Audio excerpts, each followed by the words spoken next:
Coming up on Sports Tavern Talk, we got highlights from Week 8 as we approach the middle of the season, plus the latest updates from around the league. All that and more starting now.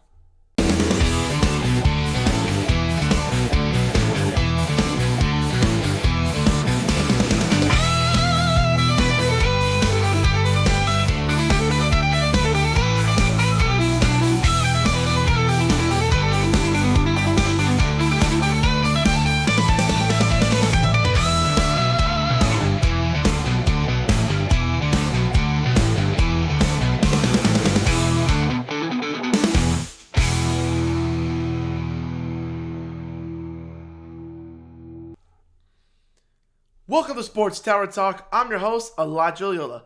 Ladies and gentlemen, we are now at Week 9, the official midpoint of the season, and where the NFL trade deadline expires. There have been a few trades already so far, but I'll mention in the next video. But for now, let's get to the highlights from Week 8. We start at the Caesars Superdome where the Saints host the Bucks. Starting in the first quarter where Spencer Rattler fakes the handoff and decides to take off, but linebacker Anthony Nelson comes from behind and punches the ball out, resulting in a fumble recovered by the defense. After the fumble, Tampa Bay's offense manages to reach all the way to the 1-yard line, but the Saints defense stands tall and stops them on 4th down, resulting in a turnover on downs, executing a perfect defensive stop. On 2nd downs for New Orleans, Rattler fakes the handoff and spins to his right, throws it up, but Nelson tips in the air and returns it for the touchdown. Along with the pick six, Nelson finished the game with 2 sacks, 2 tackles for loss, and a forced fumble. Right after the defensive score, the Saints offense is back on the field, with Rattler throwing a pass to wide receiver Rashid Shaheed, but he fumbles the ball and is recovered by the defense again, and they returned it back, but the score was overturned, so the offense starts at the point of recovery. And on 3rd down, with Mayfield dropping back, he gets hit by defensive end Chase Young, who strips the ball away and recovers it at the 45-yard line. With time to get one score before halftime, Rattler checks the ball down to Alvin Kamara, who picks up the 1st down, but he fumbles the ball as well. But replay assist shows he was down by contact before the ball popped out. And with 6 seconds left, they were able to get into field goal range and get the field goal before the half ends. On 2nd down, Mayfield is able to find Kate On in the second half to start the game, and he dives for the end zone, but he was just inches short of the goal line with his knee down. Moving on to 3rd and goal, lining up to get a score to start the half, Mayfield throws towards Ibuka, but it is incomplete and is once again 4th down at the 1-yard line. The Bucks decide to go for it, and this time they get to score with Sean Tucker getting the handoff and crossing over the goal line and scoring. On the next 3rd down drive for Tampa Bay, Ibuka makes the catch, but he is short of the 1st down, and Tampa decides to settle for a field goal. And Chase McLaughlin comes out and is going to nail a 55-yard field goal right down the middle through the uprights. On the next Saints drive, rookie quarterback Tyler Show comes in for Rattler as he will finish out the rest of the game for his first NFL action. On 3rd down, Show throws towards Chris Olave, but safety Antoine Winfield Jr. strips away and picks it off. He returns it for the score, but he was touched by Olave, so he is down near midfield. A few plays later, Tampa sits on another 3rd down, and with Mayfield dropping back, scrambling to his right, finds Tez Johnson over the middle for the 1st down, but he gets stalled out, so they settle for another field goal and get it from 52 yards out. Jumping ahead past a 2-minute warning, the Saints get the ball back for probably what will be the last drive of the game, with Show picking up the first 4th down of the game to keep the drive alive. On 1st down, Shaheed gets a nice pass from Show as he picks up the 1st down and makes the catch. 2nd down, Show drops back, looks, and this time finds Johnson on a diving attempt. And for the last play of the game, Show gets sacked, and the Tampa Bay Buccaneers will win with a final score of 23-3 and have a record of 6-2 going into the bye week. Moving to Paycor Stadium, we got the Jets and the Bengals. Starting at the fourth quarter, where Breece Hall will score the touchdown, putting the Jets in a one-score game, and decided to go for two, which was rather interesting since there was plenty of time left in the game, but quarterback Justin Fields steps up and is able to get the 2-point conversion. After the Jets score, quarterback Joe Flacco leads the Bengals offense out to the field and hands it off to running back Samaje Perine, who bursts free for a big gain as he takes it near midfield. And on the next play, Perine will get the handoff again as he bounces out to the outside and picks up another first down for the Bengals. Coming up on a second down, Flacco makes a quick pass to wide receiver Jamar Chase as he puts the Bengals offense inside the red zone. And after Chase puts them there, Chase Brown comes in and picks up the first down, setting up a first and goal opportunity. Ahead on second and goal, knowing they need to score to keep the drive alive, Brown gets the handoff as he breaks the plane and scores the touchdown.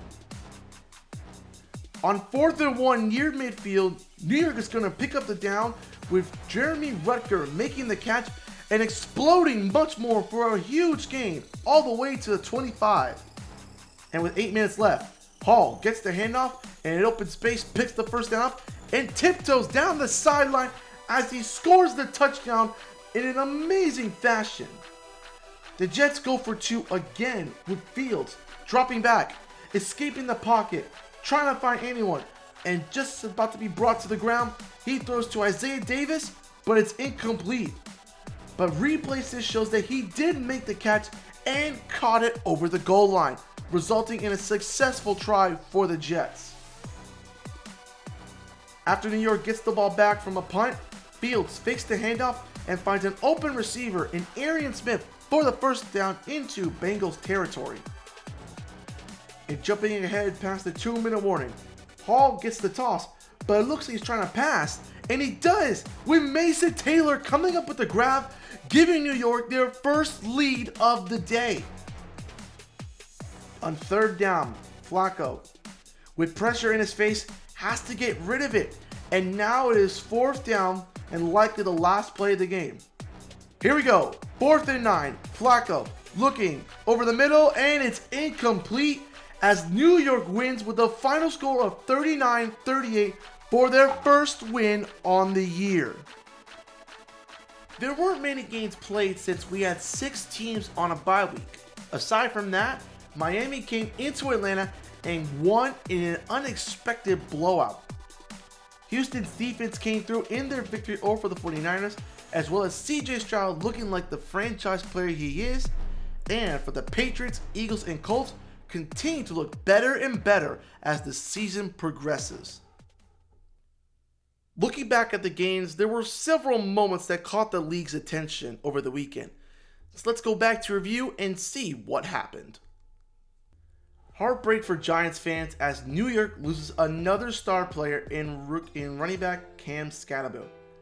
He suffered a dislocated ankle and honestly, it was not a pretty look. After getting carted off the field, he was taken to a local hospital and is set to get surgery as he will miss the rest of the season. When asked about Scatterbill's injury, his rookie companion Jackson Dart just hated the way he saw his best guy go down on the field. Yeah, I was devastated. It's my boy, man. So seeing him go down and obviously like reacting to what happened and that sucks. It's the worst part of this game. Running back Derrick Henry made history on Sunday against the Chicago Bears. Before coming to this game, Henry was tied 5th all-time with Hall of Famer Walter Payton for the most career rushing touchdowns of all time. And in their win over the Bears, Henry scored twice on the ground breaking the tie and entering the top 5 all-time list. Before the season started, he was tied at 7th place with Hall of Famer Jim Brown.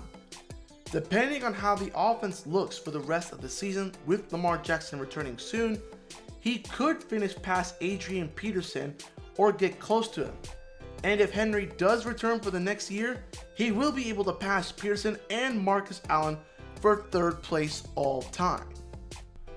In the matchup between Cleveland and New England, the Browns season isn't really much to look at so far, but one particular player is always fun to watch on that team, and that is defensive end Myles Garrett. He sacked Drake May 5 times, which is a new career high for him.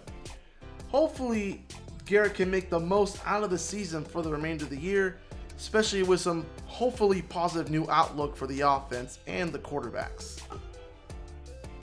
A very strange thing happened to Tua before Miami's matchup with Atlanta. He got an illness that caused his left eye to swell. He was able to play against the Falcons after taking some antibiotics, and right after that, he threw 4 touchdowns in a victory. It's unlikely that he's going to have a repeat performance like that against the Baltimore Ravens on Thursday night, but it will definitely be something to watch for since this is a new light in seeing finally what the Miami Dolphins can do on offense. The Saints hosted the Buccaneers in a game where Tampa Bay needed to get a win before heading to the bye week. As for the Saints, it seems like it's another lost season and that they're just going to go through the motions. But something did happen that might add something different. Spencer Rattler started the game versus Tampa Bay and wasn't playing well. During his playing time, he only had 1 scoring drive while also punting 3 times and turning the ball over 3 times. Once for an interception and fumbling twice. But late in the 3rd quarter, he was benched and the rookie quarterback Tyler Show played the rest of the game. However, though the quarterback change happened, the result was still the same. Both had almost identical stats when they played on the field against the Bucs. Show was named the starter earlier this week for their Week 9 matchup against Los Angeles Rams. It will be interesting to see if Show will finish out the rest of the season or if Rattler will get another chance to start and play. And shout out to all the tight ends who scored a touchdown on National Tight Ends Day over the weekend. And a very special shout out goes to Packers tight end Tucker Kraft, who had 7 catches, 143 yards, and 2 touchdowns in their 35-25 victory over the Steelers. Alright, it is now time to take a look at this week's power rankings, and one of these teams has taken back the number 1 spots. To keep it short for the bottom half of the rankings, the Jets, with their first win of the season, are out of last place, and the Dolphins, Ravens, and Texans move up after winning on Sunday. Tennessee and New Orleans fall back to the bottom, and other teams might likely stay put. But it's been a rather interesting season to see how these teams have fared out and how it may look towards the end of the season. As for the top half, the Steelers and the Niners drop after losing in which they could have won, and the Patriots and Chargers move up after their wins from Week 8. KC sits at number 10, and the Rams drop. They're in their bye week in which the Bucs, Packers, and Bills all move up. And the Philadelphia Eagles retake the number 1 spot in the rankings, but it could be short-lived as they have entered their crucial bye week at the midpoint of the season. That's all for today. Tune in for another episode of Sports Tavern Talk. For more sports news and highlights, please make sure to follow me on Instagram and YouTube. And to all you sports fans, and as always, I will see you next time.